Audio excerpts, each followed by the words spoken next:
Así que eso, súper bien. Se ve perfecto. No, ay, Todavía, no, todavía no algo se ve perfecto. pasó, algo Sí. desapareció.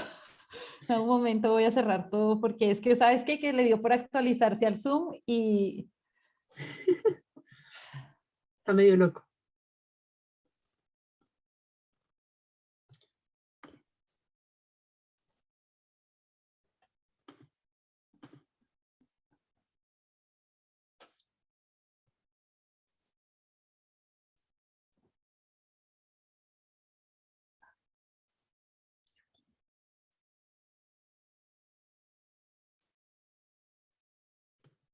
Hola, Santiago. Santiago, qué bueno verlo por estos lugares. ya, Horacio ahora sí. González. Sí, Ah, se ve súper bien. ¿Todos la ven, cierto? Sí, Súper. José Manuel, no te aburres, no te has aburrido de escucharme. No.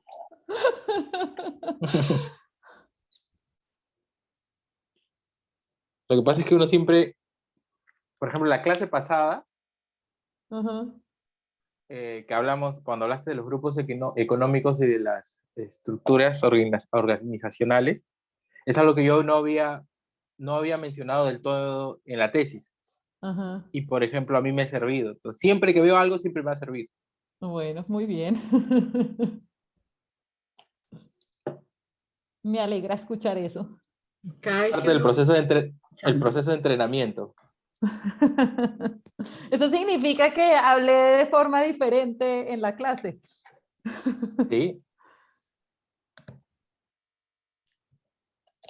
Sí, porque, o sea, lo hiciste más detallado.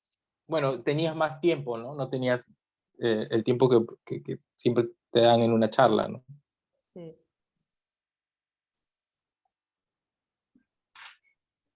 Creo que no conozco a la mayoría, conozco a Ignacio. Hola, Ignacio. Hola Beatriz, ¿cómo estás? A los demás no sé si los conozco o no, pero mucho gusto. De pronto hasta nos seguimos en Twitter, pero no. Y ya enseguida bueno, aquí hay estudiantes del magíster, otros colegas de otras universidades. Así que en un ratito te presento para que te puedan conocer un poquito más, aquellos que no te han escuchado.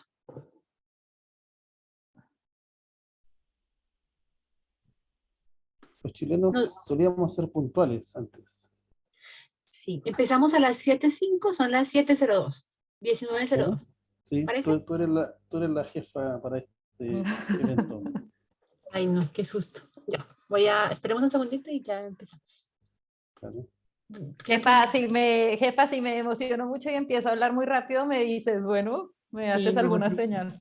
dale tranquila. Yo ahí te saco la tarjetita. Te digo, más lento. ¿Ya? Bueno, por efectos de la charla se suspendió el chat, así que si alguien al final tiene alguna inquietud o duda, por favor levanta su manito y la dice verbalmente para que evitáramos comentarios o cosas así que interrumpen al expositor particularmente. Y después voy a voy a silenciarlos a todos ¿cierto? Para mantener como el orden en el fondo. Y ahí cuando ya Beatriz termine, podemos hacer preguntas y resolver lo que ustedes necesiten a propósito de lo que ella nos va a contar. ¿Ya?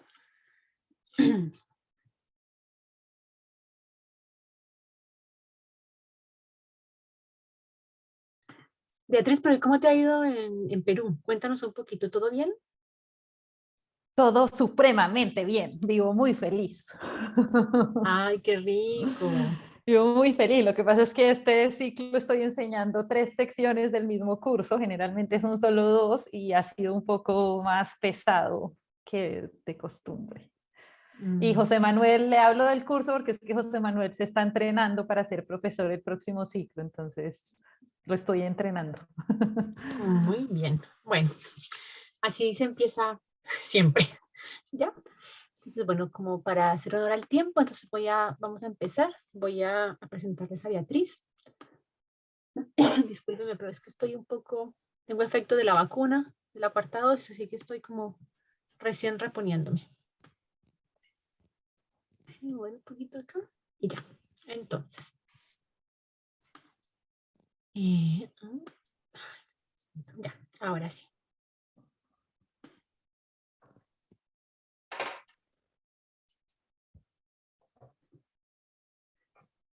Ahí está. Ay, no me deja sacarlo. Ya, listo. No importa.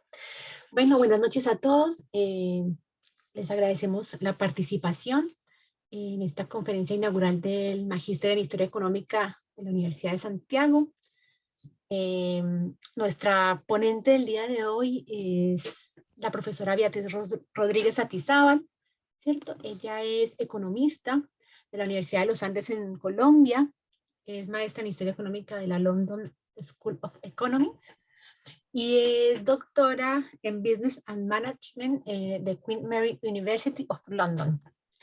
Su especialización principal es Historia Empresarial, Business History, enfocada particularmente en la evolución del sistema de negocios en América Latina, particularmente en las familias empresarias y los grupos económicos en Colombia, Perú y Uruguay.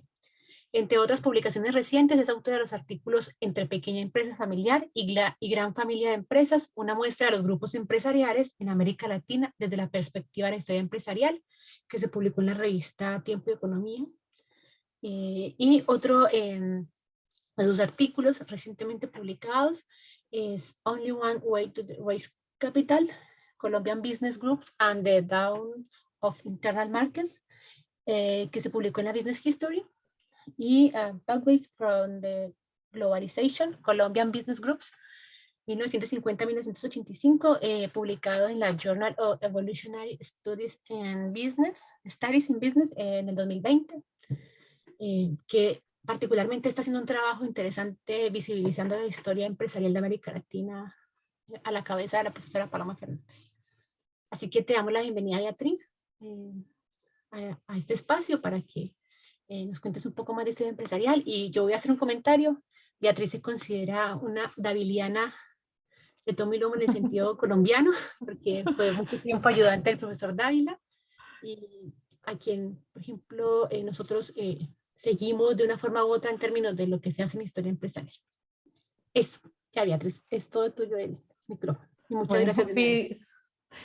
Viviana y Claudio, 1.000 millones de gracias por la invitación que me hacen a este momento tan importante como lo es inaugurar el año académico en una maestría de Historia Económica, que es una disciplina que sigue en crecimiento y que además está acogiendo con gran cariño la historia empresarial en una región en donde la historia empresarial nace en los años 70 y se queda como parte importante, no dentro de departamentos de economía, sino más bien dentro de departamentos de historia o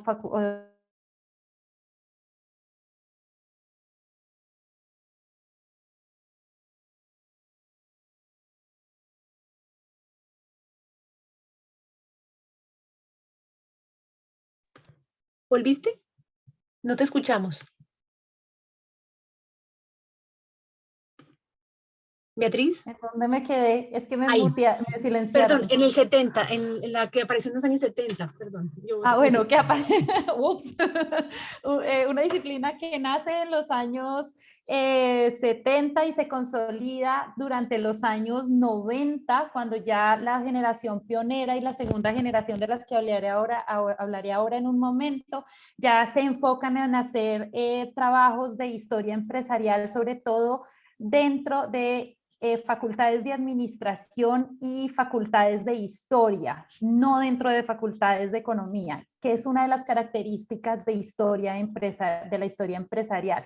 Así que me gusta mucho estar dentro de esta maestría de historia económica en esta invitación, porque la historia empresarial se sigue consolidando como lo vamos a ver ahora y sigue poniendo sus publicaciones y sus investigaciones como una disciplina que tiene sus propios acercamientos teóricos y una multidisciplinariedad, como bien lo dijo Viviana. Soy economista con maestría en historia económica y un doctorado en administración, bastante sui generis para el mundo académico, pero muy de acuerdo a lo que ocurre en la historia empresarial, que es una disciplina multidisciplinar. Lo segundo que quería decir era que estaba diciendo, era que Viviana mencionó como mi primera publicación el artículo que publiqué en la revista Tiempo y Economía. Esta es realmente la introducción a un dossier en donde hay artículos sobre grupos empresariales en el sur de Chile, en Brasil, en Argentina, yo sí quisiera invitarles a ver este dossier que tiene unas perspectivas muy diferentes en la revisión de lo que son los grupos empresariales. Sí, soy daviliana, como dijo Viviana, y yo incluso a Carlos le digo que es mi papá académico, porque así lo es. Voy a hablar un poco de él, un poco mucho diría yo, pero entendiendo pues que es mi mentor. Bueno, lo primero, para salir de esa palabra que está haciendo ruido en el título, que es empresariado. ¿Qué es el empresariado y por qué la historia empresarial de América Latina se preocupa de este empresariado? Entonces, yo diría que uno podría dividir el empresariado en dos subconjuntos, uno que se clasifica de acuerdo al rol que juegan dentro de la empresa y dentro de la economía, dentro de los mercados, y es si son propietarios, gerentes o trabajadores. Entonces, estudiamos los historiadores empresariales, que muchos estamos dentro de la historia económica, otros estamos dentro de lo que se conoce como management y un tercer grupo en teoría organizacional.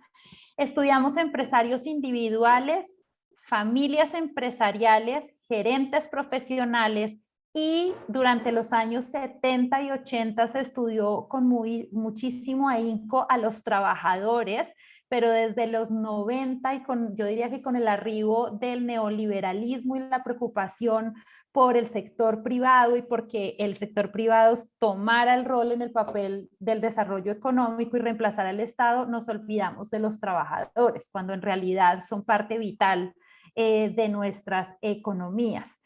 Y lo otro que estudiamos, y acabo de darme cuenta que no me quedó listado, las empresas públicas, ¿cierto? No me quedó listado allí. El Estado como empresario, perdón, el Estado como empresario, como propietario. Si pensamos en el segundo subconjunto, es el subconjunto que está relacionado con la estructura, con qué estructura toman estos negocios. Entonces tenemos empresas individuales, los famosos y grupos empresariales, y como yo decía en clase hoy, en esta semana, los que quiero mucho porque he durado 12 años de mi vida estudiándolos, así que tengo que quererlos. Las asociaciones de empresarios o los gremios, las instituciones de educación superior para empresarios y las empresas públicas, que de nuevo algo pasó ahí en esa diapositiva, pero las empresas públicas, y a su vez también pensamos, y esto combinado con lo que hace la historia económica, en los sectores o en las industrias. Entonces, ¿por qué sentarnos en una inauguración de una maestría en historia económica a hablar de historia empresarial? Y lo pensé mucho mientras que preparaba la presentación. Entonces, la historia económica es la disciplina que provee el contexto para entender decisiones económicas, no solamente decisiones económicas de hoy, sino también decisiones económicas de ayer. Yo creo que ahí el concepto, el uso de la palabra historia juega con ese asunto de pasado y presente y cómo hacemos críticamente un análisis de cómo evolucionaron los mercados en el tiempo. Deirdre McCloskey se hace en este famoso artículo la pregunta en el artículo del 76, esta pregunta de si resulta o no el pasado útil para la economía, y su respuesta es sí. Sí, porque si pensáramos en Smith, Marx, Mill, Marshall, Keynes y otros, Schumpeter y Wiener, esta pregunta sería bastante impertinente. pues estos economistas, para poder llegar a teorías del desarrollo, análisis del capitalismo, se nutrieron de la historia y utilizaron la perspectiva histórica para entender la economía y los mercados. Y Dani Rodrik dice en este artículo de 2021, muy reciente y en medio de la pandemia, es una entrevista que le hacen, dice que los economistas ni siquiera sabrían por dónde empezar sin el trabajo de los historiadores, etnógrafos y otros científicos sociales, pues son ellos los que les brindan narrativas y permiten formular hipótesis sobre las posibles causas. Entonces creo que aquí es donde la historia económica, es donde el espacio en donde estamos parados es el que debemos hablar de esos agentes del mercado, de ese empresariado, que es ese conjunto de agentes que les mencioné antes. Y es porque la historia económica nos permite entender ese papel que juega el empresariado en el desarrollo económico, en un desarrollo económico que necesita que entendamos las políticas públicas, que entendamos la evolución de los indicadores macroeconómicos, pero que nos permita ver cómo reacciona este empresariado al desarrollo económico, que es la finalidad de lo que queremos.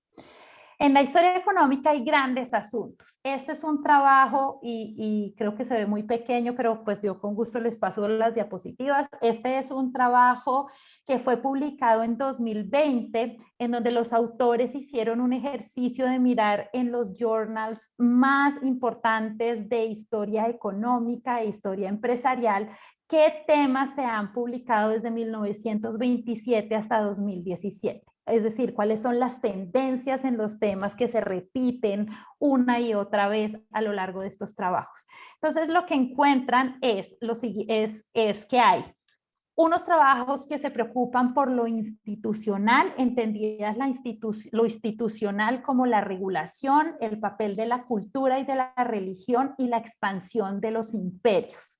Y otros pocos que hablan sobre el impacto de las guerras y el impacto de las elecciones o los procesos electorales en los países. Esta última es algo que ha aparecido después de 1997.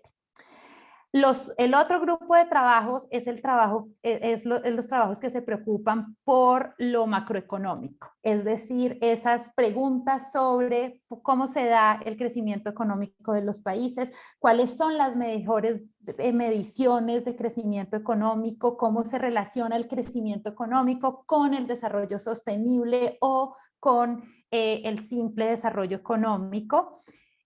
Pensando también en las políticas macroeconómicas y monetarias y por supuesto en el gran tema de la historia económica, que es el comercio.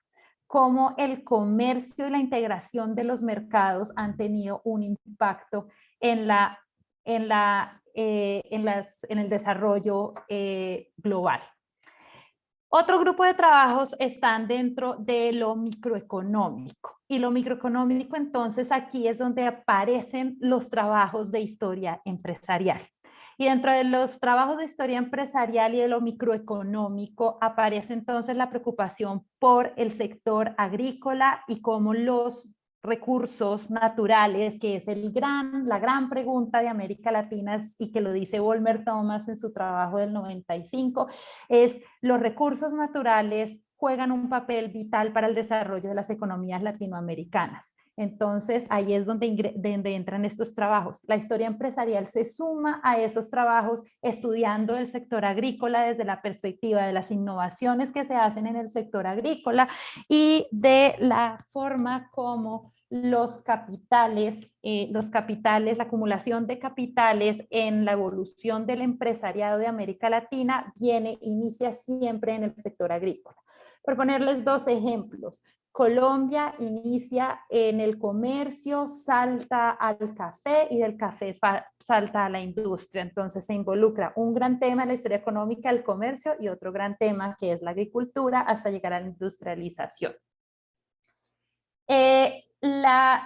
Dentro de esa perspectiva microeconómica está la preocupación por lo financiero, que es ahora una rama que se está, yo diría que se está separando un poco de la tradicional historia económica y de la tradicional historia empresarial, y es la historia financiera y bancaria. Y es esa preocupación por, uno, explicar la importancia que tiene el sector financiero para el desarrollo de los países, interpretar por qué hay mercados de capitales en unos y en otros no, y entender esas asimetrías de información que hay dentro del sistema financiero. Y luego ya vienen 3 temas que son historia empresarial, que es la firma, es decir, la empresa. Específicamente se han estudiado compañías en ciertos sectores durante ciertos periodos de tiempo. Se le suma a eso los trabajos sobre emprendimiento y la literatura sobre emprendimiento, o sea, sobre el empresario y su papel en la economía.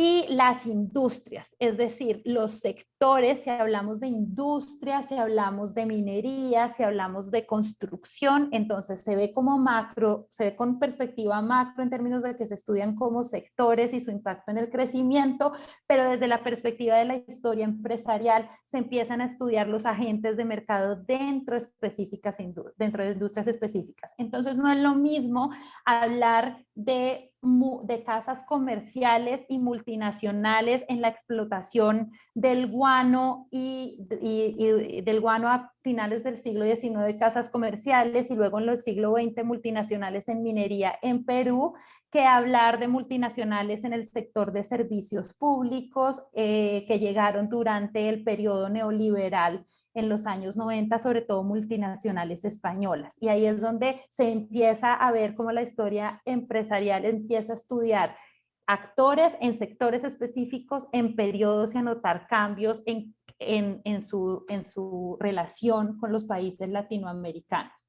La innovación y los servicios se convierte entonces en el otro tema que los historiadores empresariales del mundo, y aquí digo del mundo porque estos son artículos publicados en revistas académicas en inglés, que son top en la materia: Economic History Review, Journal of Economic History, Business History Review, etc. Y los servicios, los transportes, los seguros y el comercio al por menor. Y por último, regresamos entonces de nuevo a temas que son de economía pura, que es el capital humano, la distribución del ingreso, la población y la demografía, y los estándares de calidad de vida. Bueno, entonces sí hay dentro de este mundillo, este gran mundo de la historia económica, sí hay en estos trabajos específicos de historia empresarial. Entonces, la historia empresarial. La historia empresarial yo la veo como un experimento natural. Es un experimento natural en donde uno está aprendiendo del pasado, de unos agentes del mercado que solucionaron problemas al contexto, que trajeron innovaciones en sectores que lo requerían, y además que asumieron riesgos e incertidumbres que ningún otro agente del mercado iba a hacer. Y buscaron cómo ser eficientes y tener economías de escala en el caso de América Latina, dentro de contextos políticos, económicos y sociales que podemos categorizar como turbulentos. Carlos Dávila dice siempre: hay que pensar en las consecuencias que tiene que el empresariado tenga una fragilidad de su propia memoria, y en que no tenga la responsabilidad de guardar su pasado. Y esto lo menciono porque lo voy a traer a colación al final de mi presentación. Y Geoffrey Jones, de la Business History Unit de Harvard, dice: el pasado es importante porque permite producir cambios futuros, sobre todo cambios en la ética y la responsabilidad de la sociedad. Es decir, la historia tiene un uso, y la historia tiene un uso dentro de los agentes que nosotros mismos estamos estudiando. Ahora, en un trabajo que estamos haciendo Julio Zuluaga, con Julio Zuluaga, decidimos explorar un poco qué se ha publicado en historia empresarial en América Latina, sobre América Latina en estos 4 revistas académicas publicadas en inglés. Es decir,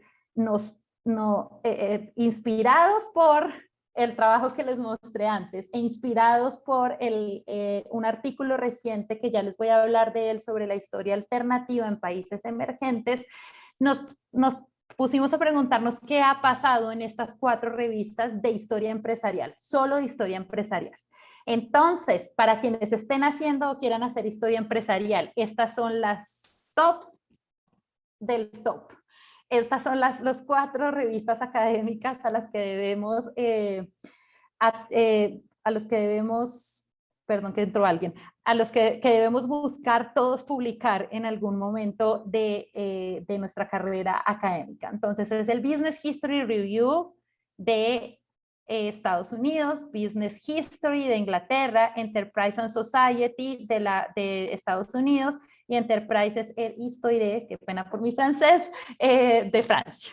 Entonces, lo que encontramos es que desde la creación, desde estas revistas, que varía de acuerdo a los años, la Business History Review es la primera de las revistas de finales de la década de los 20, encontramos que se han publicado un total de 5.172 artículos, de los cuales solamente 125 artículos son de América Latina. Y sobre América Latina, voy a mirar los datos aquí, sobre América Latina se empieza a publicar desde 1950. En 1950 aparece un primer artículo. En la década de los 60 tenemos 7 artículos.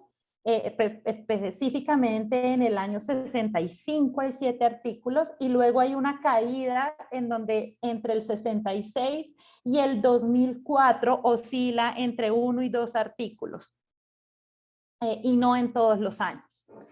Pero es en 2004 cuando vemos un pico en el aumento de las publicaciones sobre América Latina en estas revistas.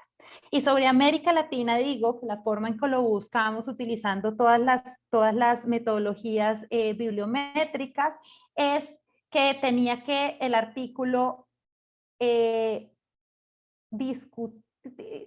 presentar un caso de estudio de América Latina. O sea, no era solamente un artículo que era sobre una multinacional británica que decía que en el mercado había, que dentro de su internacionalización tenía una empresa, una subsidiaria en Panamá, sino que realmente tenía que estudiar el caso. Entonces, tenemos 125 artículos y a partir del 2004 ya vemos picos de 7, 12, 6, 13 artículos, es la mayor año de publicaciones, que fue en el 2020. En el 2020 tenemos por fin un pico en donde aparecen publicados en estas 4 revistas 13 artículos sobre América Latina y escritos por latinoamericanos. O sea, no por latinoamericanistas anglosajones, sino por latinoamericanos, por autores latinoamericanos. Y ahora voy a hablar un poco de eso. Dentro de esos artículos, los temas más comunes de esos 125 artículos los divido en 5. Los dividimos en 5. Empresariado y Estado, es decir, esos temas de política, instituciones, relaciones con el Estado, los negocios y la macroeconomía. El segundo gran tema era la inversión extranjera directa. El tercer tema, redes empresariales, ¿cierto? Es decir, grupos económicos, redes corporativas. Y el quinto, multinacionales. Multinacionales pensadas desde la perspectiva de los negocios internacionales, de la teoría de los negocios internacionales, que es sobre las estrategias de las multinacionales para ingresar a países emergentes.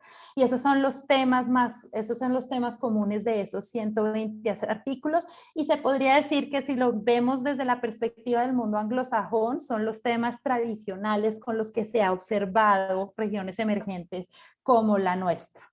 Ahora, la historia sí importa, como les decía antes, y lo que dice, lo que nos hizo preguntarnos a Julio y a mí, y toda esta reflexión que estoy haciendo sobre la historia económica y empresarial, es la exclusividad latinoamericana. Existe la exclusividad latinoamericana, qué, cuándo, dónde y por qué. Y si algunos de ustedes son estudiantes que van a entrar a la maestría, yo pienso que esa es mi invitación siempre, mantengan preguntándose eso. ¿Realmente somos exclusivos? ¿Chile es tan diferente de y en dónde somos exclusivos? Definitivamente, y esto lo demuestran los artículos, pero también lo demuestra toda la literatura, yo solo hablé de los artículos, pero la historia empresarial nace de los libros, nace con publicaciones en libros. El desarrollo económico en países y regiones ha tenido sus propias dinámicas y paradigmas, y esto lo confirma la historia empresarial. Las políticas macroeconómicas se nutren definitivamente del análisis con perspectiva histórica, que es otra de esas grandes defensas a por qué hacer historia económica. Y por último, y por lo que estamos aquí reunidos conmigo, es porque el empresariado juega definitivamente un rol vital en el desarrollo económico e institucional de los países. Ahora, ¿qué ha pasado en la historia empresarial en América Latina? Y aquí, Viviana se está riendo, pero los historiadores empresariales de América Latina, así como los historiadores económicos, tenemos una generación que se dedicó a la disciplina desde los años 70 y que continúan aún vigentes y activos y liderando preguntas, que son mentores que inspiran. En mi caso lo fueron y lo son aún Carlos Dávila y Luis Fernando Molina, pero tenemos a Rory Miller, tenemos a Bertola, a Luis Bertola, a José Antonio Campo, mentores que aún se están haciendo preguntas sobre el desarrollo económico de nuestros países y están dispuestos a seguir reproduciendo y ayudando a los jóvenes investigadores. En el caso de la historia empresarial, muy diferente a la historia económica, y aquí veo solo a Nora, Viviana y yo somos las únicas mujeres, pero en la historia empresarial, algo que a mí siempre me ha sorprendido desde que entré a este mundo de la disciplina de la historia empresarial en el 2003, es que hay mujeres que lideran y mujeres que buscan, que investigan y que lideran en espacios importantes de la disciplina de la historia empresarial. Y esto se nota en los grandes congresos, se nota en la European Business History Association, se nota en la Business History Conference y se notan todos los espacios que se abren para historia empresarial. Son mujeres que lideran, ahí ustedes pueden ver listadas algunas. Cuando estaba haciendo la lista decía, seguro que se me van a quedar 5 por fuera, pero bueno, ahí están algunas para que las tengan en mente. Son generaciones que se han fortalecido a lo largo del tiempo, se continúan fortaleciendo y existen y están activas. Entonces, tenemos una primera generación que son los pioneros. Yo digo que los pioneros son Rory Miller, Carlos Dávila, Mario Cerutti y María Inés Barbero, a pesar de que en cada país hubo unos que los predecedieron. O sea, hubo gente que antes de Rory Miller, antes de Carlos Dávila en el caso colombiano, pero creo que ellos se constituyeron como estos pioneros que lideraron estudios de historia empresarial en América Latina y aún continúan siendo partícipes del desarrollo de la disciplina. La segunda, y mi pregunta es tercera, o sea, yo podría dividir a este grupo en dos, son los investigadores internacionalizados. Y digo internacionalizados porque a pesar de que estudiaron sus pregrados en sus países de origen, terminan haciendo sus doctorados en el mundo anglosajón, en Estados Unidos, en Inglaterra, y son los que están conectados con estos países. Ahí me faltaron mencionar las mujeres porque las mencioné arriba, Gabriela Recio, Aurora Gómez Galvarriato, ¿cierto? Las mencioné en la diapositiva anterior. Y estos tienen una característica muy importante, que estos son los autores que abrieron desde el 2004 ese espacio que les decía para que latinoamericanos, estudiando Latinoamérica, publiquemos en esas revistas. Entonces, ahí tenemos ese grupo y yo digo que se podría dividir en dos por las características que tienen cada uno, pero bueno. La cuarta es la generación de glocales y los llamo, y me incluyo allí, nos llamo glocales porque somos personas globalizadas, ¿cierto? Estudiamos estudiamos en diferentes universidades alrededor del mundo o también en universidades dentro de nuestros países, pero nos volvimos a nuestros países, bueno, con la excepción mía, pero volvimos a nuestros países y estamos haciendo historia empresarial sobre América Latina desde América Latina. Y esta es una generación que fue pupila de los pioneros, pero que mantiene conexiones muy importantes con la segunda y la tercera. O sea, la primera, la segunda y la tercera nos han empujado a llegar a donde estamos. Y la quinta generación es una quinta generación en formación y publicando, y aquí tengo presentes en el público a dos, que es una publicación que está haciendo sus doctorados y está publicando desde antes de graduarse. Y creo que eso es muy importante para el aumento de la literatura sobre nuestros países. Tenemos espacios que se consolidan, entonces la pregunta sobre cuál es el papel del empresariado en el desarrollo económico está teniendo espacios en donde hacer eco. El primero de ellos, el Grupo Iberoamericano de Estudios Empresariales e Historia Económica, liderado por investigadores de 5 países, María Inés Barbero, Martín Monsalve, Javier Vidal, Carlos Dávila, Adolfo Meisel y Mario Ceruti y Araceli Almaraz, que es un grupo de trabajo que se reúne anualmente para presentar trabajos sobre historia empresarial que se estén haciendo en los países. Precisamente la semana pasada fue el de este. Otro espacio en donde nos estamos consolidando como historiadores empresariales es el CLADE. Desde Chile, desde el CLADE de Chile, al que fui, hay mesas de historia empresarial.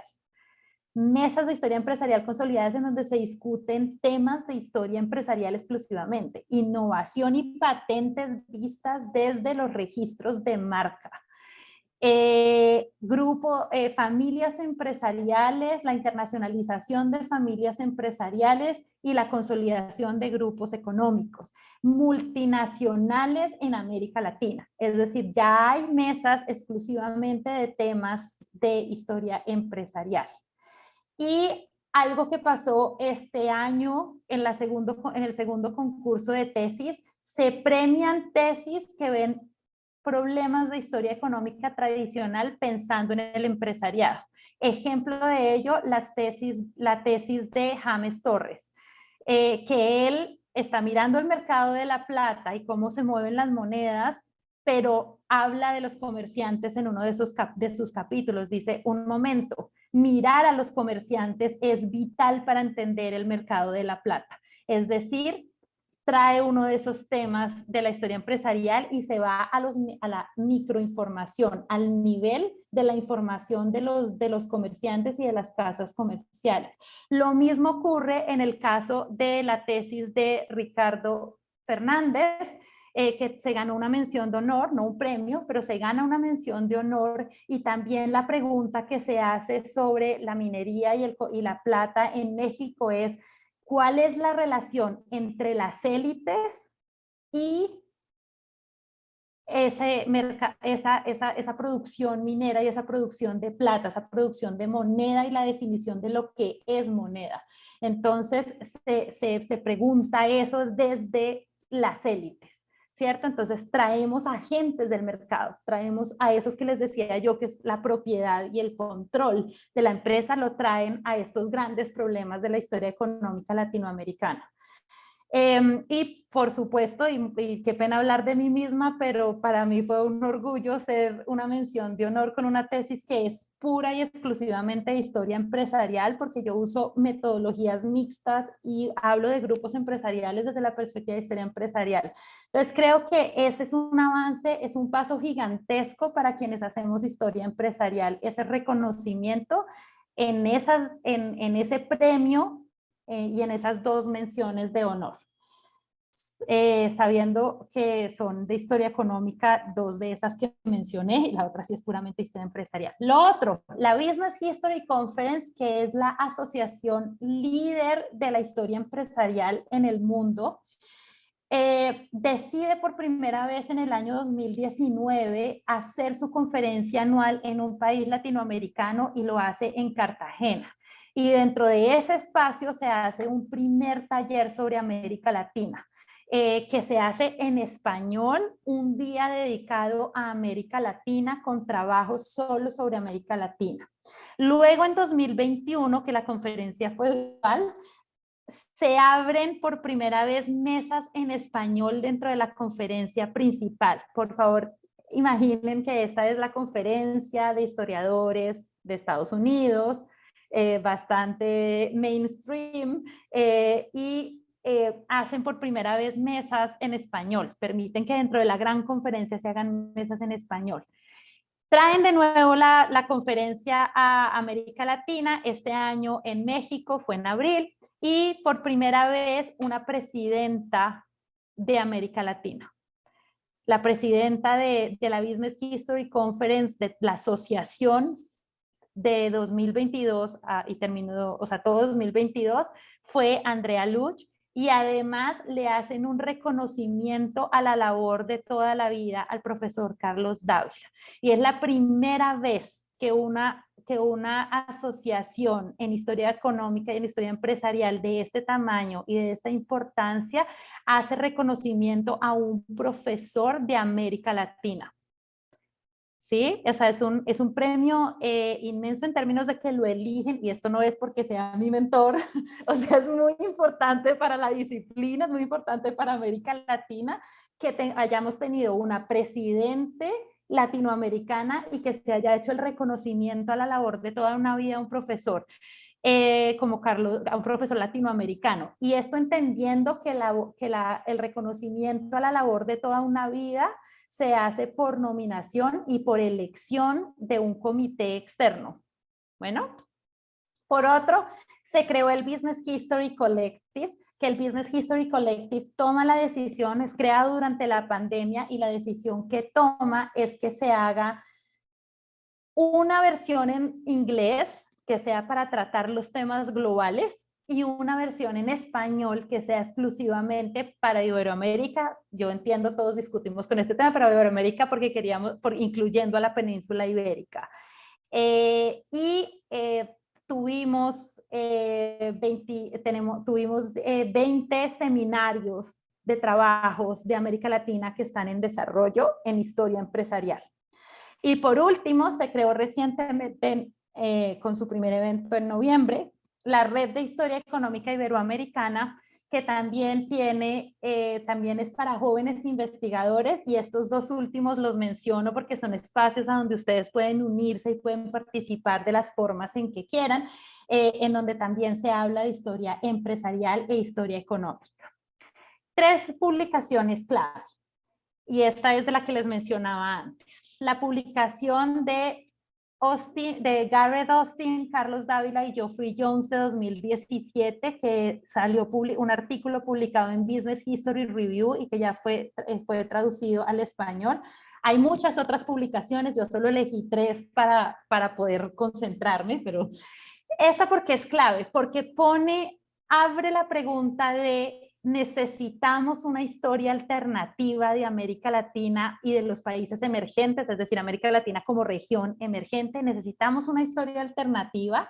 Deberíamos tener las consideraciones de que los países emergentes son países al lado equivocado de la gran divergencia, que es este gran tema de la historia económica, que tienen retos para establecer negocios exitosos y conseguir una fuerza laboral calificada, que se enfrentaron a legados coloniales, todos estos países emergentes de África, Asia y creo que me estoy pasando el tiempo, ¿cierto? Bien, bueno, de África, Asia y Latinoamérica, que se enfrentaron a legados coloniales que hoy todavía tienen impacto en asuntos como la legislación, la autonomía y las divisiones étnicas y raciales, que atravesaron largos periodos de intervención estatal desde su independencia. No en vano, por eso tenemos un jugador importante en nuestros mercados, que es el Estado empresario, que tienen vacíos institucionales que persistieron en el tiempo, como lo son el mercado laboral y el mercado de capitales, y que han tenido una gran turbulencia.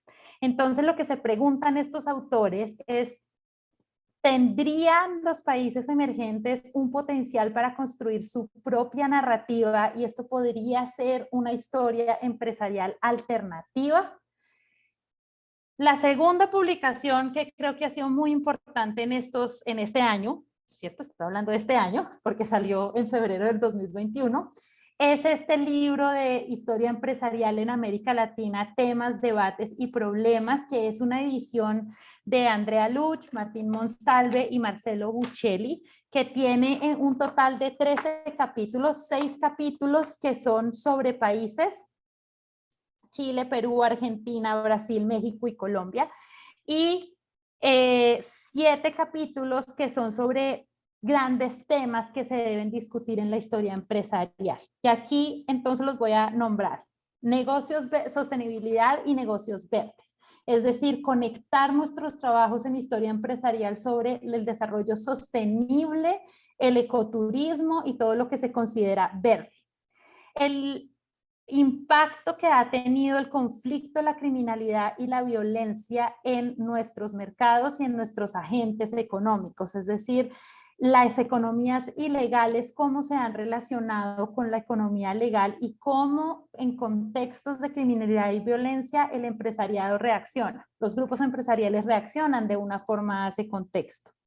La importancia que tienen las familias empresarias y las empresas familiares. Es decir, familias empresarias que ya tenemos, familias empresarias tradicionales que se han mantenido en el largo plazo, otras que aparecieron solo después de las medidas neoliberales, y cómo se han consolidado dentro de esas empresas familiares y pasado a ser grupos empresariales, y luego esos grupos empresariales ya son multinacionales, que es lo que hemos visto en los últimos 15 años. La pregunta sobre los grupos económicos latinoamericanos o los grupos empresariales latinoamericanos, ¿cómo se consolidaron? ¿Por qué se fortalecen? ¿Por qué continúan siendo tan importantes en nuestros mercados?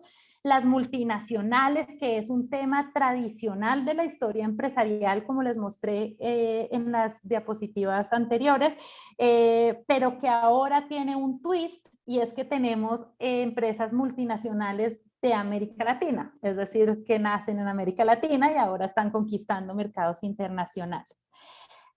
Hablar de mujeres en la empresa, ¿cierto? No solamente, yo diría que este es un llamado, no solamente porque estamos en el siglo XXI, siglo de las mujeres, como vimos hoy, como hemos visto en estos últimos años, con todos los cambios en legislación y la apertura a discutir ciertos asuntos, sino porque hay una invisibilidad de la mujer empresaria en la literatura de historia empresarial.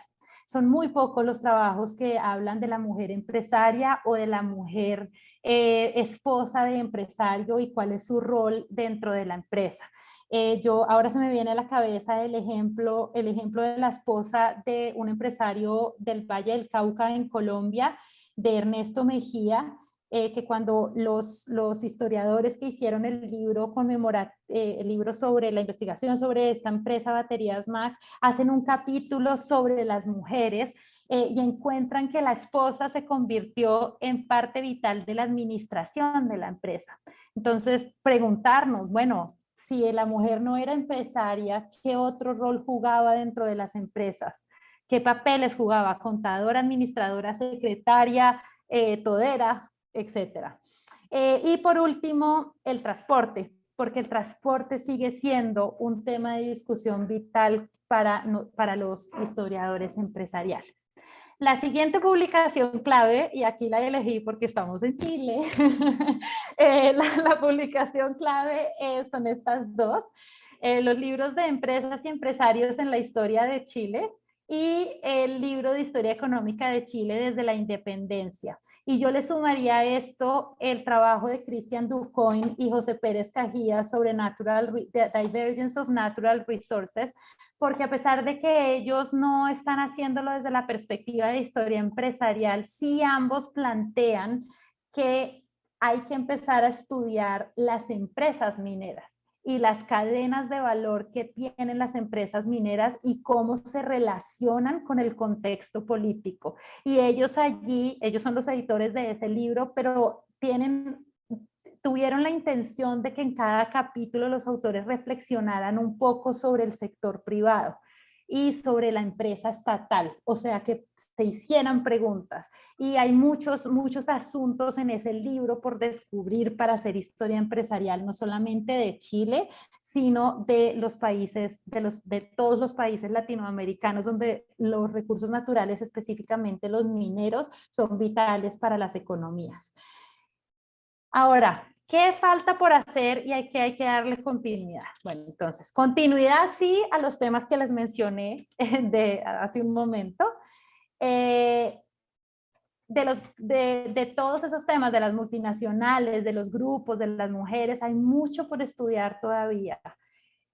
Pero yo creo que hay que hacer y hay que ponernos hacernos la pregunta de, en países donde no hay memoria institucional, donde los empresarios no guardan memoria de su actividad empresarial, donde además hemos tenido restricciones políticas para el acceso a información y las estadísticas, sabemos todos, han tenido variaciones de acuerdo al gobierno de turno. ¿Qué otras fuentes podemos usar para hacer historia empresarial? ¿Cuáles son nuestras alternativas de fuentes? Y yo les invitaría a que esto hay que compartirlo entre todos. Porque puede estar ocurriendo que en Perú hay información sobre empresas chilenas que los chilenos desconocen y en Colombia tenemos información y así hay un entrecruzamiento de fuentes que se podrían pensar. Entonces, dentro de esto de nuevas fuentes hay que pensar qué hacemos para salvaguardar toda esta nueva información que se está produciendo a diario en nuestros países. Correos electrónicos que se envían los gerentes, presentaciones de PowerPoint que hacen los empresarios para congresos de competitividad en el año 90, porque estaba de moda hablar de competitividad y los empresarios hacían presentaciones y daban discursos. Entonces, ¿cómo hacemos para salvaguardar y usar esa información con una forma que nos permita hacer buena historia empresarial y económica? Y por último, los datos. Está de moda hablar del Big Data y de toda la información que se van recolectando, pero nosotros hacemos Big Data. Al menos yo lo hice para mi tesis. Yo tuve que irme a sentar a los archivos, mirar variables, mirar en los archivos, en los balances financieros de las empresas por grupo en un periodo de 1950 a 1970, mirar en periódicos y mirar en revistas institucionales y en páginas web, preguntarme, revisar la información que me daba e ir armando variables cuantitativas y cualitativas, y de allí sale la tipología sobre grupos empresariales, que es, digamos, mi aporte en mi tesis.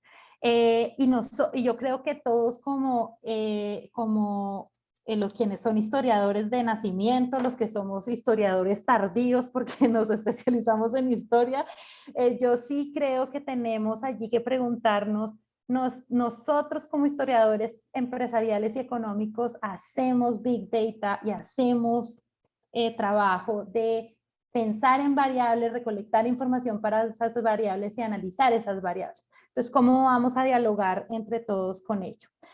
Y ahí va a mi otro asunto, que es las nuevas metodologías, enfrentándonos a estas nuevas fuentes, porque creo que no podemos seguir diciendo que es que no hay fuentes, tenemos que decir, tenemos que buscar nuevas fuentes y ver cómo usarlas.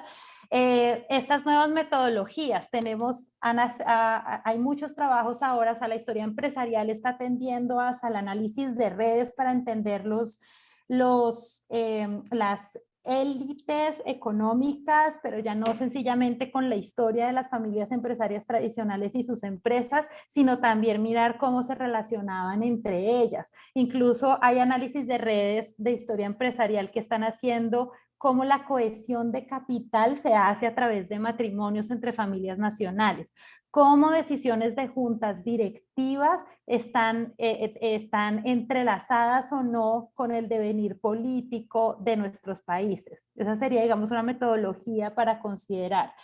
La otra metodología es traer lo cuantitativo a la historia empresarial. Precisamente ahora en la European Business History Association va a haber un taller sobre la historia empresarial cuantitativa. Entonces yo creo que ahí es unir con esa pregunta de los datos, de que somos recolectores de datos, cómo utilizarlo en metodologías cuantitativas que no necesariamente van a ser modelos econométricos avanzadísimos que hacen preguntas solamente a los números, porque nosotros como historiadores empresariales tenemos esa ventaja de que podemos ponerle contexto al número, al igual que los buenos historiadores económicos, se le pone contexto al número. Entonces yo sí creo que ahí es otra pregunta que habría que hacerse sobre las metodologías. Y la tercera metodología es esta nueva ola de trabajos sobre análisis de texto. Por ejemplo, si utilizáramos como una fuente los twitters que hacen los empresarios o las multinacionales cada vez que llegan a un país, o para un ejemplo más puntual, Odebrecht. Si miráramos la información, los artículos que se publicaron sobre Odebrecht, los comunicados de prensa que hizo Odebrecht y los Twitter que se hicieron sobre Odebrecht con un análisis de texto organizado, podríamos sacar muy buenas reflexiones con perspectiva histórica de lo que ocurrió con esta empresa. Y porque además la corrupción es un tema que vale la pena pensarlo desde la perspectiva de historia económica e historia empresarial y traerlo más al nivel microeconómico, sacarlo de este nivel macro en donde la corrupción tiene un impacto negativo sobre el decrecimiento económico, pero bueno, traerlo al nivel micro de la empresa y del empresario que ocurre con la corrupción. Y por último y por supuesto los otros empresariados, tenemos economías que son, cuya base es las empresas micro, pequeñas y medianas. Entonces, dar ese salto a hablar de esas empresas y no solamente de las empresas grandes, le hace los grupos empresariales y las multinacionales, empezar a pensar en esas pymes, que además pueden tener historias cortas, pero esas historias cortas pueden decirnos mucho sobre esa relación con las políticas públicas y el contexto. Preguntarnos sobre el empresariado ilegal, y no solamente el narcotráfico, sino el empresariado ilegal. ¿Qué ocurre con ese empresariado que hace todo al margen de la ley? Y cómo se relacionan con el empresariado legal y cómo se relacionan con la política y el Estado. Y yo diría que el último empresariado que hace falta pensar en historia empresarial, pero que además se puede pensar trayendo variables macroeconómicas, es la economía informal. Y preguntarnos por qué esa persistencia de la economía informal es solamente por un asunto de los indicadores de pobreza y por el aumento de las brechas de desigualdad en tecnología, en ingresos y en beneficios sociales, o es porque hay barreras a la entrada de esos micro, mini, diminutos empresarios, negociantes a ciertos sectores. Y creo que esa respuesta nos la podría dar hacer un estudio, un análisis de esos agentes de las economías informales. Aquí cierro. Muchísimas gracias, bienvenidas sus preguntas y sugerencias, y de verdad creo que hablé un poco más, pero bueno, los veía contentos, así que supongo que estuvo bien. Muchas gracias, Beatriz. Sí, la verdad es que súper bien el tiempo, así que no te preocupes, no te pasaste. Ok. Ahora dejemos al público. ¿Alguien tiene alguna inquietud? ¿Algún comentario? Ignacio. Sí, hola.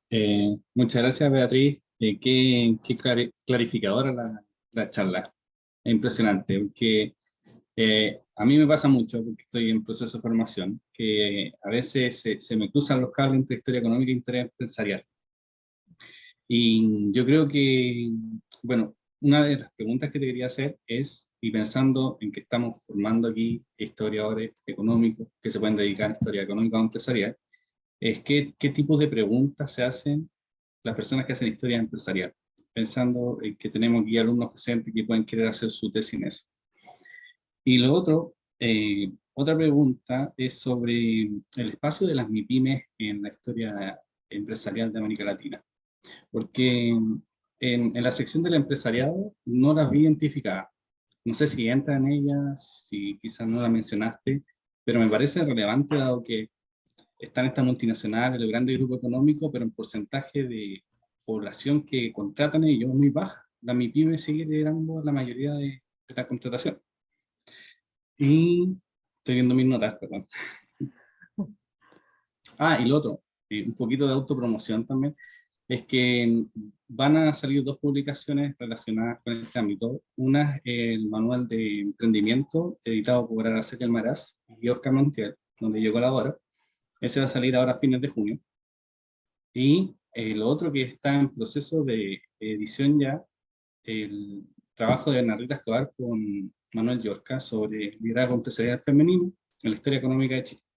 Y ahí también yo participo un poco. Así que se está haciendo harto de eso aquí mismo en Chile, para que estemos muy pendientes y espero a quien quiera me contacte y yo los borradores si le interesa.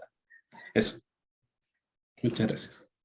Beatriz, ¿te parece que las recojamos y después las respondes al final? ¿Sí? Sí. Profesor, ¿usted tenía la mano levantada? Y yo quería felicitar y agradecer a Beatriz por la presentación. Es evidente que ella hace que nos demos cuenta, incluso los ignorantes, porque yo no soy historiador ni económico ni empresarial, que la historia empresarial es muy interesante, ¿no?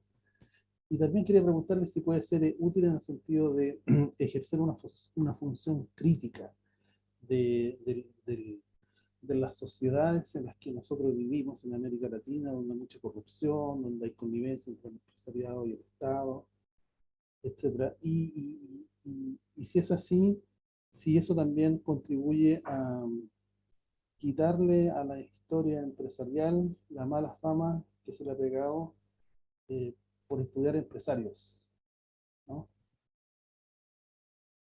Ujú. ¿Alguien más? ¿Alguna otra pregunta? Gracias, profesor. ¿No? Carlos Miranda. Dale. Sí, profesora. Buenas tardes. Primero que nada, agradecer a la profesora invitada, la profesora Beatriz, que excelente sesión, realmente muy buena. Y quisiera hacer una consulta, sobre todo sobre lo último que usted mencionaba. Por ejemplo, sobre el paper de DuCoin que usted estaba citando, y sobre esta temática de conectar la historia económica y cómo esta historia del pasado influye en el desarrollo sostenible actual. Creo que es un tema así como súper relevante, considerando que, claro, cuando uno ve, por ejemplo, Scopus o WOS, ambas están tendiendo a parametrizar como estos indicadores sobre los ODS y otras tendencias de desarrollo sostenible, y claro, ver cómo estas tendencias finalmente cuajan en la academia en un punto de inflexión de la academia global bastante interesante. Así que si pudiera ampliar como ese punto, profesora, y cómo se conecta desde la historia económica y cómo la historia económica puede aportar a esa discusión, creo que sería como muy enriquecedor. Muchas gracias. Muchas gracias, Carlos. ¿Alguien más? ¿No? Perfecto. Ya, Beatriz, yo creo que podemos, con estas tienes harto para comentar. Bueno, Dale. yo voy a empezar, Ignacio, contigo de atrás para de adelante para atrás. No mencioné, o sea, te agradezco mucho que hayas mencionado los dos libros que están por salir y por eso me alegró verte dentro de de los asistentes porque yo dije, seguro que Ignacio los menciona. Y porque no sé si todos saben, pero Ignacio, su trabajo en el manual de emprendimiento es sobre fintech y sobre mujeres en fintech. Y eso creo que es muy importante, un tema muy importante porque es un sector nuevo, un sector que ha aparecido en los últimos años y desde la perspectiva de, bueno, si es un sector nuevo, ¿cómo van a ingresar esas mujeres a un sector nuevo? Las mujeres es el sector nuevo. Entonces, sí, muy bien. Y de nuevo, yo ya te había dicho en algún espacio, pero felicitaciones por esas dos publicaciones. Y sí, yo creo que ambos son libros para leer y para que revisemos, para no solamente leer y aprender de lo que se escribió allí, sino para pensar qué preguntas podemos hacernos sobre historia empresarial, sobre historia empresarial en el futuro y sobre todo para ustedes que están haciendo, para quienes están haciendo sus maestrías. Entonces creo que este libro y los dos libros que mencionó Ignacio que traen, que uno es de América Latina en general y el otro es sobre Chile, les van a permitir ver qué preguntas se pueden abrir. En cuanto al tipo de preguntas que nos hacemos los historiadores empresariales, yo creo que la pregunta central es ¿cuál ha sido el papel del empresariado en el desarrollo económico? Creo que ahí es de donde parten las preocupaciones del historiador empresarial. Y lo que sigue son preguntas de la observación del desarrollo, de la evolución empresarial de nuestros países. Entonces, si yo tuviera que dividir un poco los trabajos en las preguntas que se hacen, nos hemos preguntado sobre la importancia, sobre la evolución de los grupos empresariales. Ese es un tema que ha aparecido desde los años 70.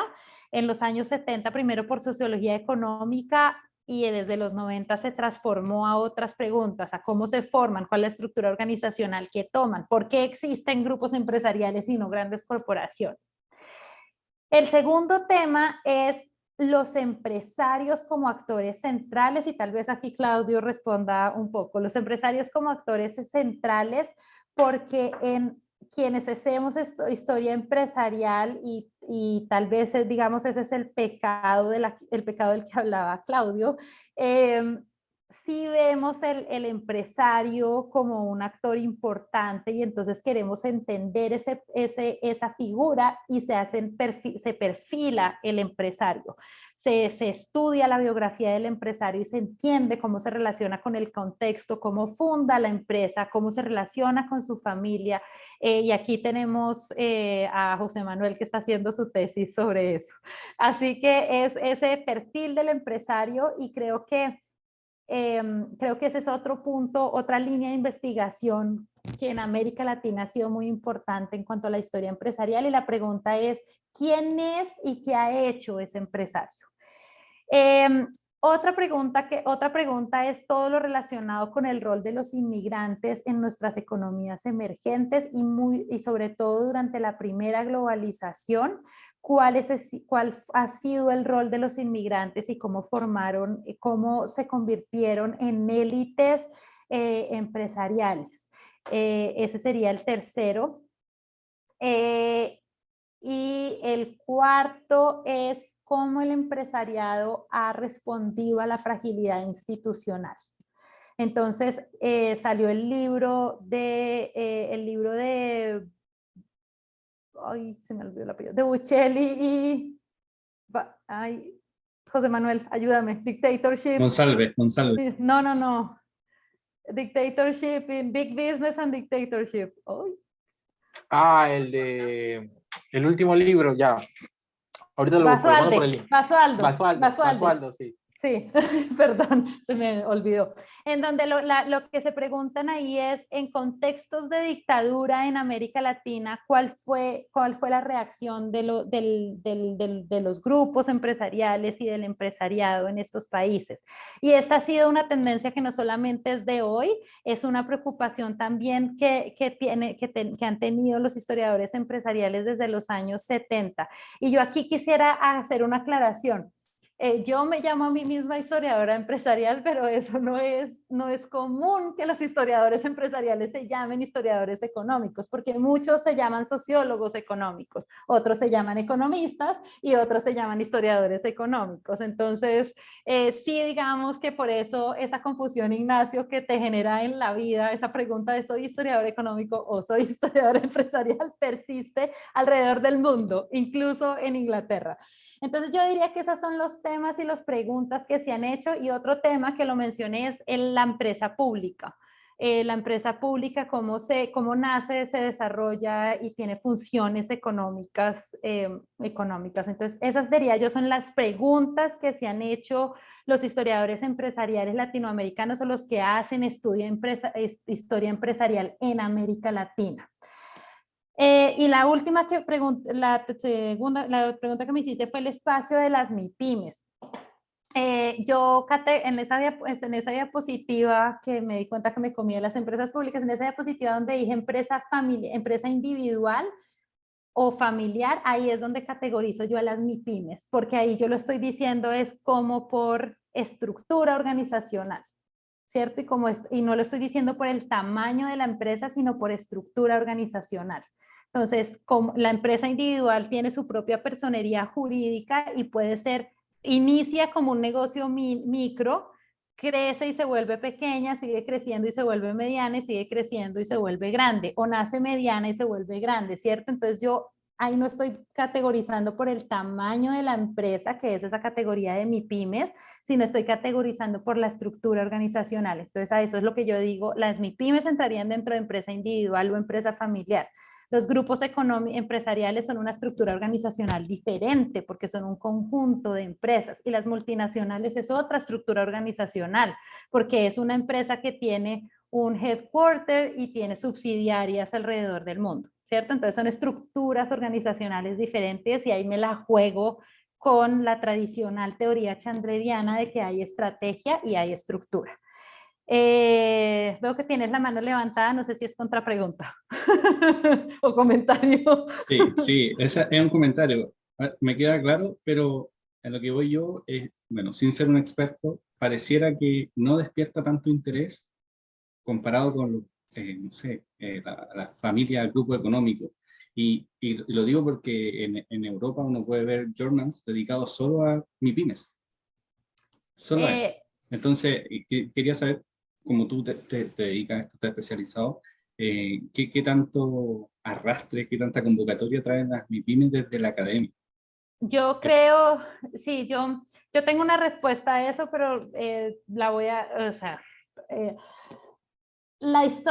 digamos, dentro de la academia, y si pienso en la academia, dentro de la historia empresarial y la historia económica, se han preocupado es por entender la empresa familiar.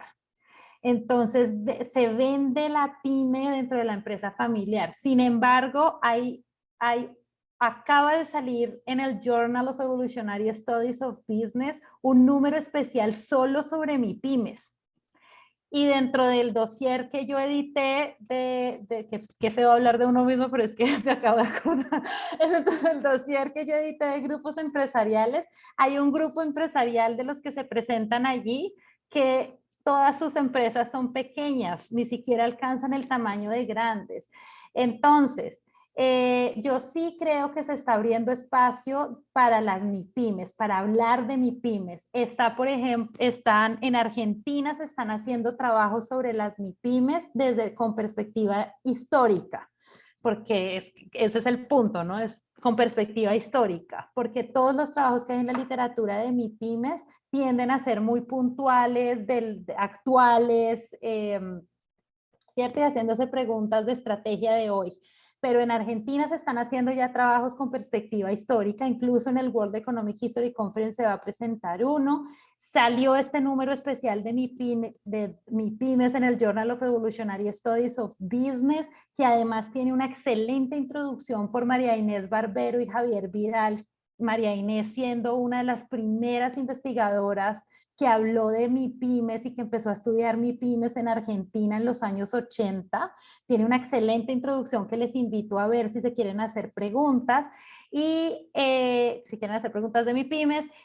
Otra es en Uruguay se hizo una excelente tesis doctoral en el año 2019 sobre las cooperativas, ¿cierto? Que las cooperativas tienden a ser mezcladas de vez en cuando como MIPYMES, pero en realidad es una estructura organizacional diferente y yo creo que ahí es otro espacio que se abre para preguntarse.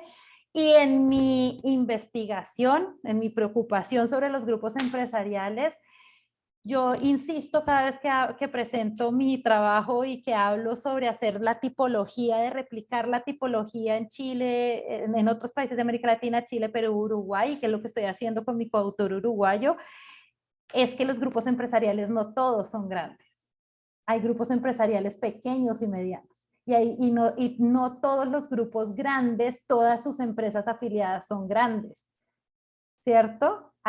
Tienen empresas pequeñas, medianas, entonces eso lo tenemos que empezar a considerar. El tamaño sí importa y el tamaño de las empresas demuestra lo que la evolución de la empresa es dinámica y que cambia en el tiempo, es decir, que la empresa es un sistema que cambia, que no se puede dejar como una cosa estática. Entonces, eso espero ayude a responder tu pregunta.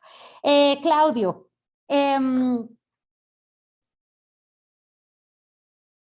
Torres 2003 escribe un excelente capítulo en donde trae a Baumol 1990 y José Manuel se lee porque creo que este semestre me ha escuchado hablar de eso cantidades.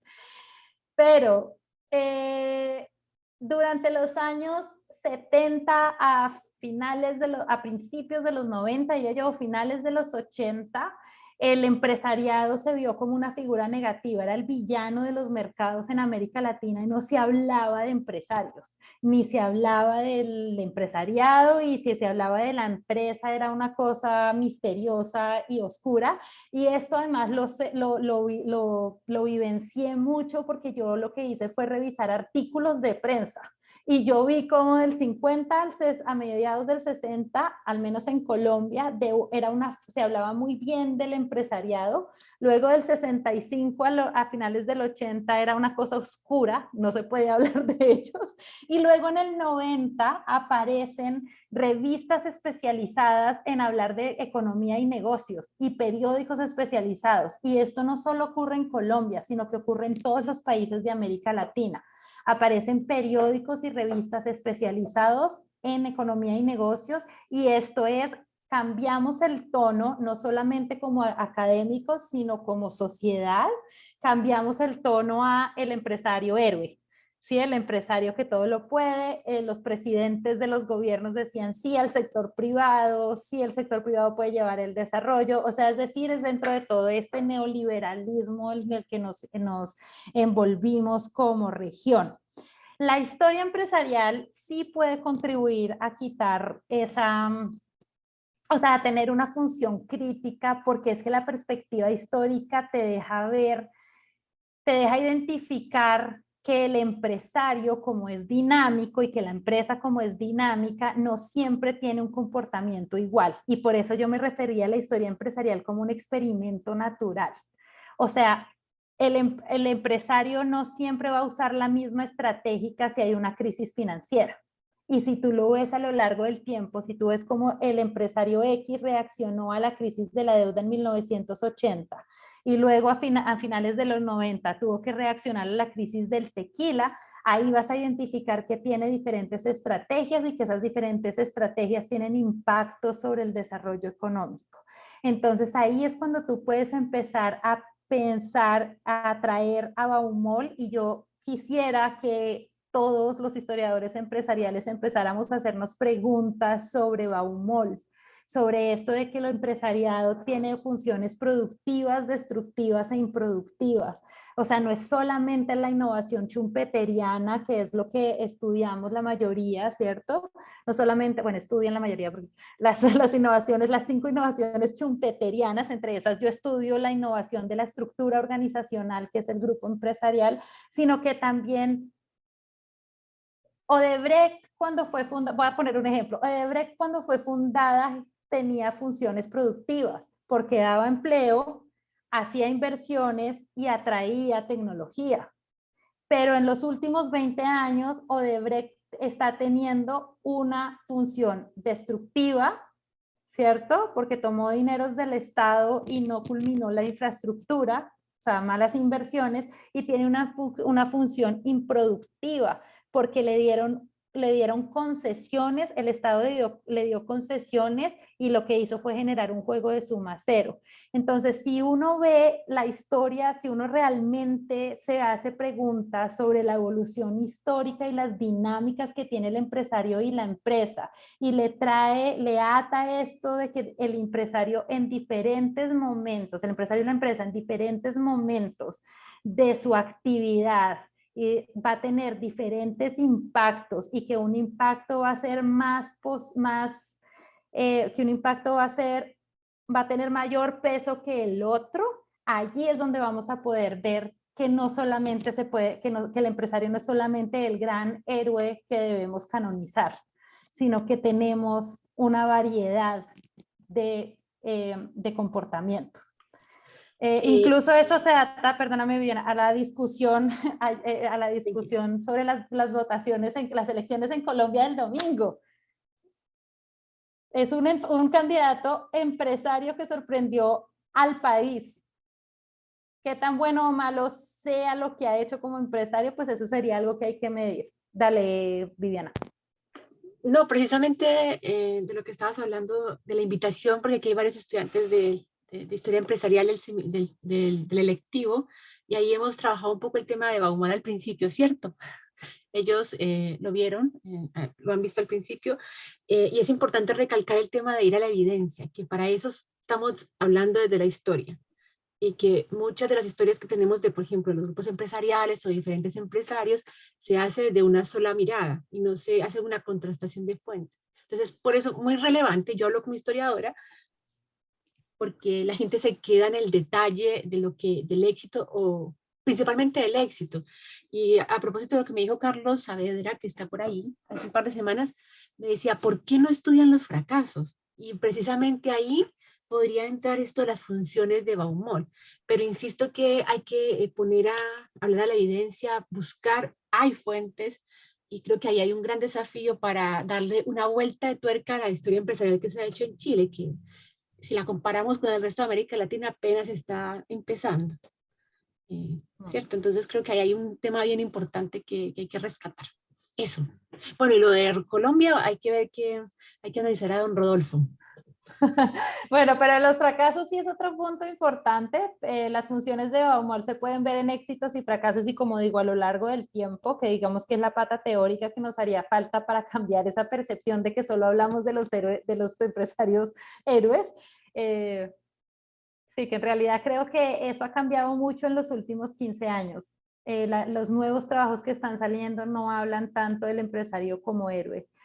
Incluso el trabajo de Leo Kopp, de Luis Fernando Molina, sobre el fundador de Bavaria, allí, gracias Viviana, allí él cuestiona muchas de esas innovaciones e inversiones que hizo Leo Kopp y de sus relaciones con los trabajadores, porque lo encuentra en los archivos. Entonces sí creo que revisar bien los archivos y preguntar, no solamente llegar al archivo a buscar lo bueno, sino también hacerse preguntas sobre lo malo, es importante. Y lo otro es que si yo pienso en los grupos, en los empresarios, en las familias empresarias, no todo a lo largo de su historia fueron éxitos, también hay fracasos. Y otra cosa que estoy haciendo yo, que estoy desarrollando con Julio Zuluaga, mi coautor, es pensar cómo los cambios en las familias tienen impacto sobre el crecimiento, sobre las empresas. Es decir, si hay un secuestro y y asesinan al líder, cómo eso tiene un cambio en la estrategia de la empresa, no de la familia, sino de la empresa.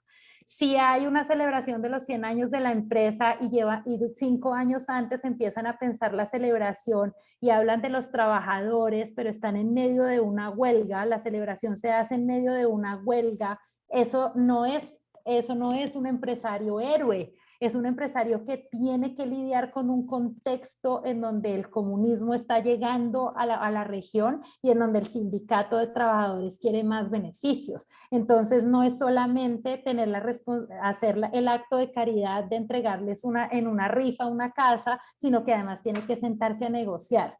Entonces digamos que sí es una labor de archivo y de hacerse preguntas de contraste, de contrastar contexto y de contrastar decisiones de estrategia.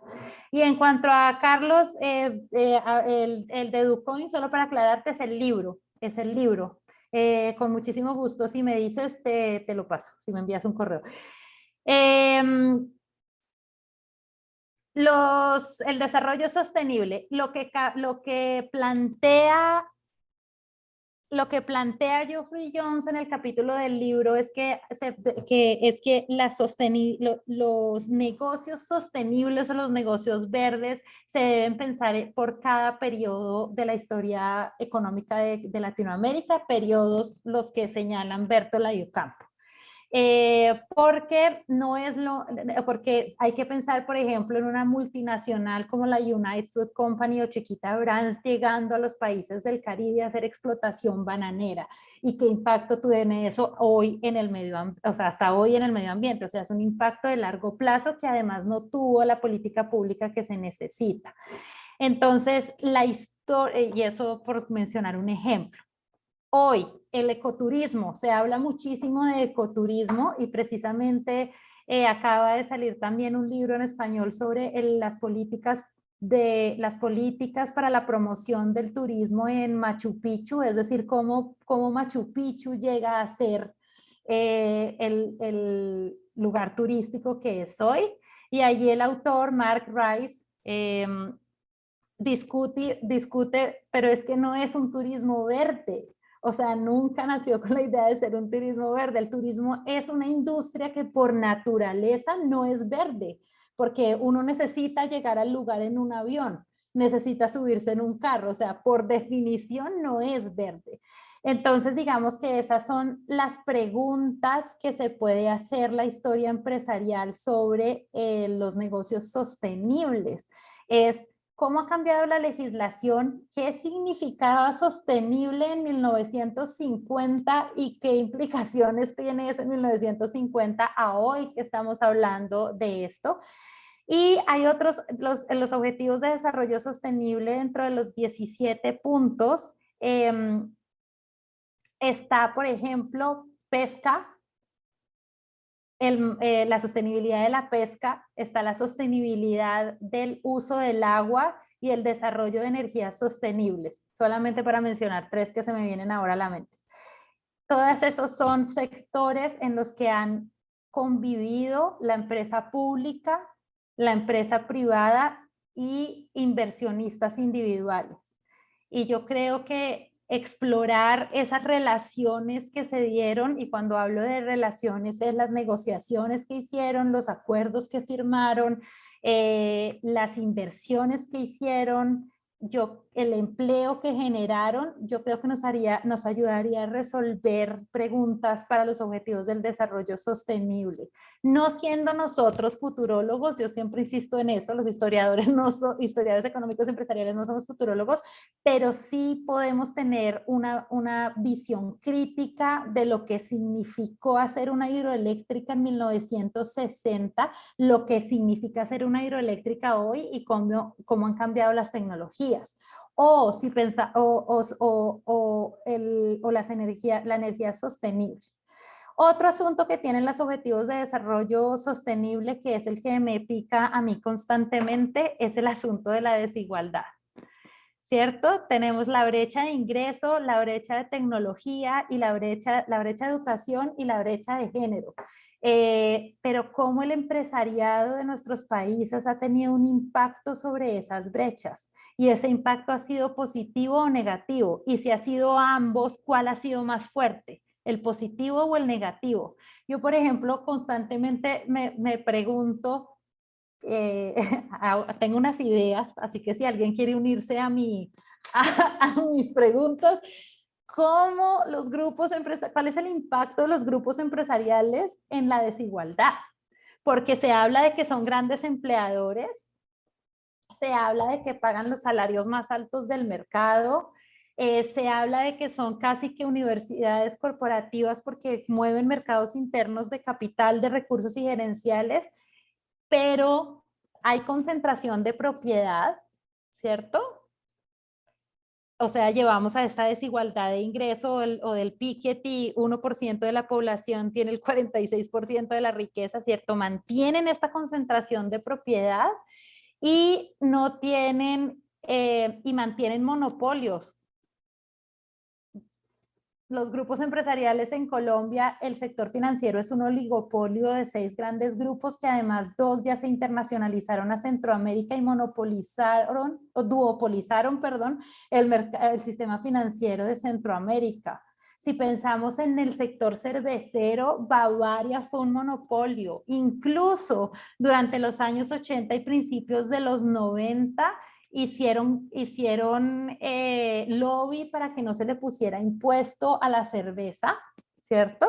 Y 2, no hicieron una competencia desleal con las nuevas cervecerías que iban apareciendo. Hay un caso muy claro de cervecería Clausen con Bavaria, que Bavaria termina acabando con un emprendimiento con competencia de lo que hoy llamaríamos cerveza artesanal, que está tan de moda. Eso, por ejemplo, muestra la evolución de la industria, pero también la evolución que han tenido los grupos empresariales cerveceros. O sea, Bacchus, Bavaria, etcétera, dejaron a que apareciera la cerveza artesanal. Dejaron que creciera pero ya esas cervezas artesanales que crecieron a un tamaño mediano, ya las compraron de nuevo las cervecerías tradicionales. Es decir, ahí podríamos explorar una cantidad de cosas de organización industrial y de estructura del mercado y de cómo se relacionan los empresarios. Sí, hagan cervecería artesanal cuanto quieran, pero cuando lleguen a un punto, yo los compro. O sea, estrategia. Pero entonces yo sí me pregunto qué indicadores usar y cómo medir ese impacto de los grupos en la desigualdad. Entonces yo sí creo que si fuéramos, te di unos ejemplos de los objetivos del desarrollo sostenible, pero si fuéramos objetivo por objetivo, te aseguro que nos sale una pregunta en donde podemos relacionar al empresariado y preguntarnos, bueno, ¿y usted, señor, qué hizo aquí? ¿Y usted qué va a hacer aquí? ¿Y qué hizo? ¿Y qué estrategia utilizó antes que podríamos replicar hoy? Por ejemplo, otro ejemplo que se me viene. Por favor, háganme señas y ya no hablo más. Habla tranquila, que estaba muy interesante. Hay un objetivo que está relacionado con culturas, que no me acuerdo muy bien cómo dice, pero está relacionado con la gestión cultural. Voy a abrir mi cosa de los objetivos que yo la tengo. Él dice, la gestión cultural es otro de esos grandes temas que no ha sido estudiado por la historia empresarial.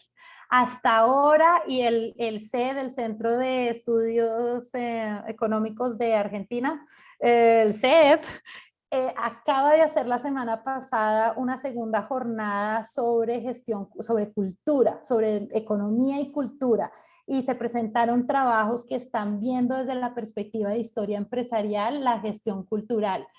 Es un tema olvidado y es un tema que es uno de esos asuntos de los objetivos del desarrollo sostenible, y es un gestor cultural es diferente a un empresario y es también diferente a un inversionista, ¿cierto? Porque un gestor cultural tiene que jugar el papel de conseguir la plata, pagarle a los artistas, pagarle al teatro, voy a dar un ejemplo, y además promocionar el acto.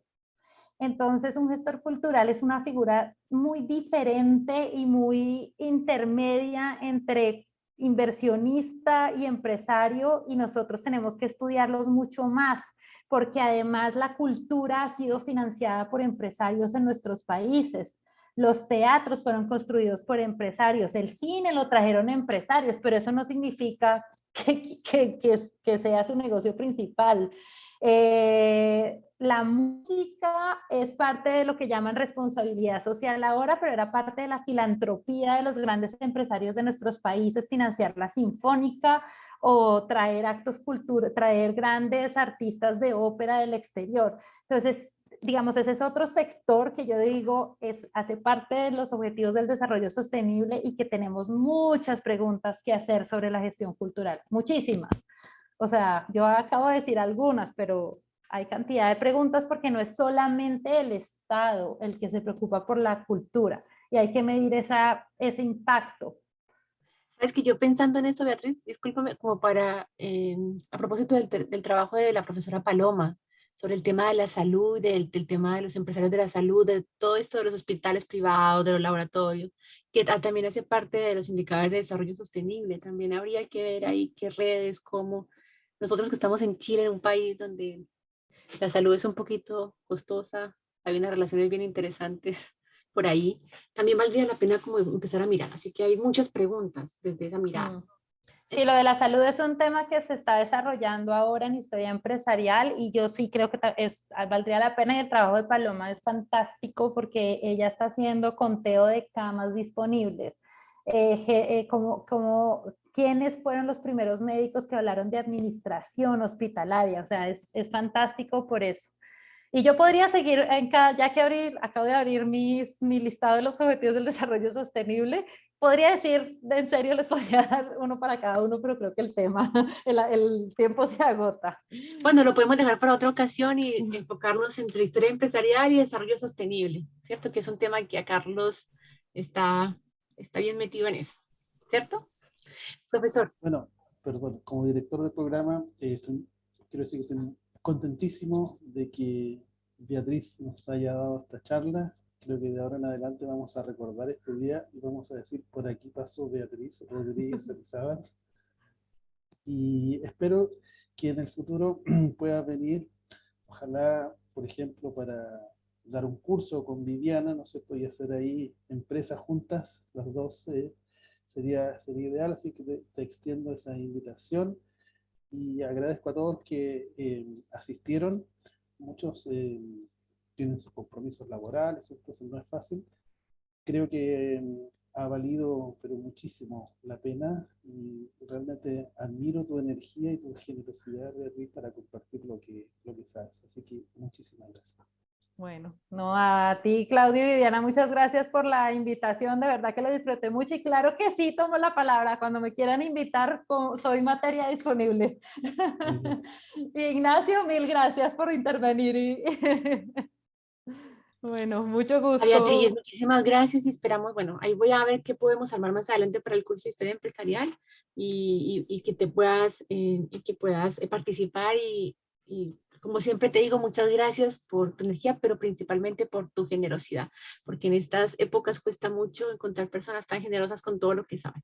Así que muchas gracias y por impulsar la investigación y la difusión de esto, que yo creo que podría ayudarnos efectivamente a construir mejores países y muchas cosas más. Y academia, que adolece tanto la academia de esta generosidad tan grande que tú nos das y por eso cuando el profesor estábamos buscando la persona, creímos que eras la persona idónea para esta inauguración. No, con mucho gusto y cuando quieran. Y por supuesto, ya quedaron con mi correo electrónico y mi Twitter, mi Instagram y todas las demás. Así que cuando quieran comunicarse conmigo, con mucho gusto.